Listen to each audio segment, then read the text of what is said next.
حضور حق سے چلا لے کے لولائے لالا، وہ ابر جس سے رگ گل ہے مثل تار نفس، بھیشت راہ میں دیکھا تو ہو گیا بےتاب، عجب مقام ہے جی چاہتا ہے جاؤں برس۔ علامہ اقبال نے یہ نظم نادر شاہ کی تعریف میں کہی ہے۔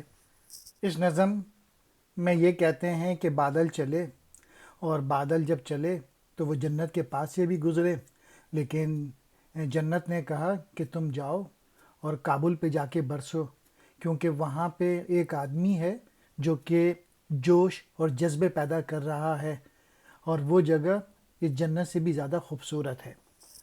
اللہ تعالیٰ کی بارگاہ سے وہ بادل چمکتے ہوئے موتی لے کر چلا، اور ایسا محسوس ہوتا تھا کہ اس بادل کے وجود سے پھولوں میں زندگی دوڑنے لگے گی۔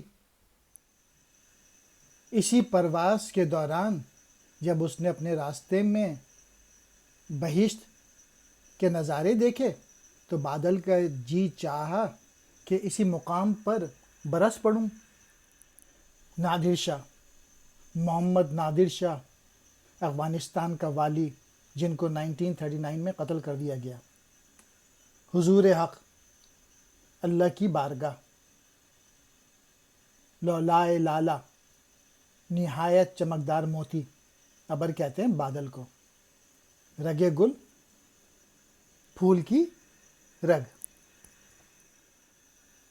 مثل تار نفس، سانس کی ڈوری جیسی، بہشت کہتے ہیں جنت کو، بےتاب کہتے ہیں بے چین کو۔ صدا بہشت سے آئی کہ منتظر ہے تیرا، ہرات و کابل و غزنی کا سبزہ نورس۔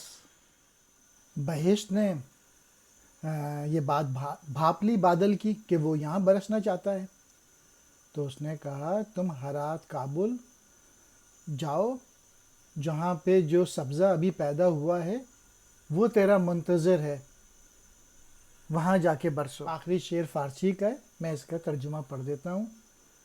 نادر شاہ کی آگ کے آنسو لالے کے داغ پر اس طرح بکھرے کہ پھر اس کی آگ کبھی نہ بجھ سکی، یعنی نادر شاہ کے آنسوؤں کی حرارت کو پورے افغانیوں میں بھر دے۔ یعنی مین میسیج یہی ہے کہ نادر شاہ ان کو پسند تھے، علامہ اقبال کو، اور ان کے متعلق انہوں نے یہ نظم کہی، اور وہ یہ چاہتے تھے کہ نادر شاہ کے جو جذبے ہیں، جو عشق ہے ان کو، جو پیشن ہے، جو زندگی کی حرارت ہے اس میں، اور جو جوش موجود ہے، وہ پوری افغان قوم کے دلوں میں بس جائے، تاکہ وہ کسی بھی مرحلے پہ مایوس اور افسردہ نہ ہوں۔ ہرات، کابل، غزنی، یہ افغانستان کے شہروں کے نام ہیں۔